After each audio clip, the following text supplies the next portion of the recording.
नमस्कार प्रिय साथियों, मैं हूं सुरेश श्रीमाली। अवेकनिंग मंत्रा में आप सभी का बहुत बहुत स्वागत है। किसी ने पूछा भगवान कहां है, तो जवाब मिला कि क्या आपको दूध में दही, मक्खन, पनीर, घी दिखता है? तो उसने कहा कि नहीं, दिख तो नहीं रहा है, पर है जरूर। इसका मतलब है ये एक सही प्रक्रिया से मथने पर मक्खन भी मिलेगा, घी भी मिलेगा और बहुत कुछ मिल सकता है, लेकिन सही ढंग से मथना जरूरी है। आज की कहानी से आप भगवान का रूप जरूर पहचान जाएंगे। एक 6 साल का बच्चा घर में माँ बाबूजी को हमेशा देखता था कि वो भगवान की पूजा करते हैं। उसने एक दिन जिद की कि मुझे भगवान के बारे में जानना है, मुझे भगवान से मिलना है और वो भगवान के साथ एक बार बैठकर रोटी खाना चाहता है। एक दिन उसने थैले में 4-5 रोटियां रखी और परमात्मा को ढूंढने के लिए वो बच्चा निकल पड़ा।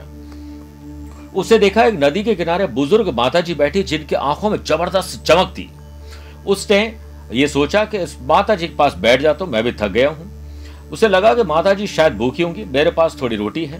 उससे हाथ आगे बढ़ाया और मां को रोटी दी। मां ने एक रोटी खाई, फिर दूसरी भी रोटी दी और वो मां ने खा ली। कुछ याद आया तो उसने माताजी को मुस्कुराते हुए कहा कि क्या आप भगवान हैं? उसने कहा नहीं बेटे, तुम मेरे लिए भगवान हो। अब वो झुर्रियों वाले चेहरे पर अजीब सी खुशी आ गई।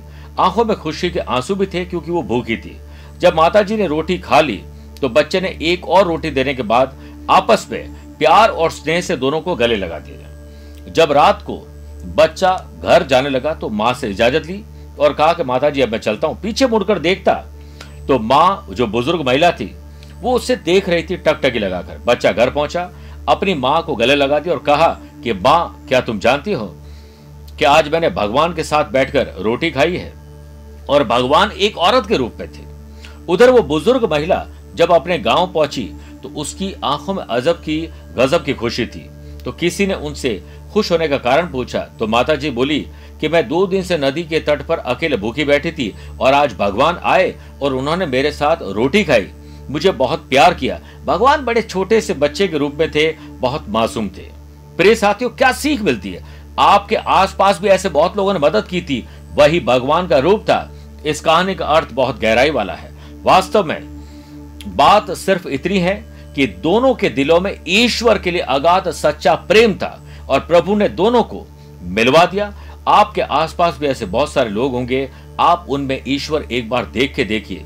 आप देखिएगा, आपको कहीं और ईश्वर खोजने की जरूरत नहीं पड़ेगी, आपके भीतर ईश्वर मौजूद है। आज की कहानी यहीं पर है। प्यार भरा नमस्कार और बहुत बहुत आशीर्वाद।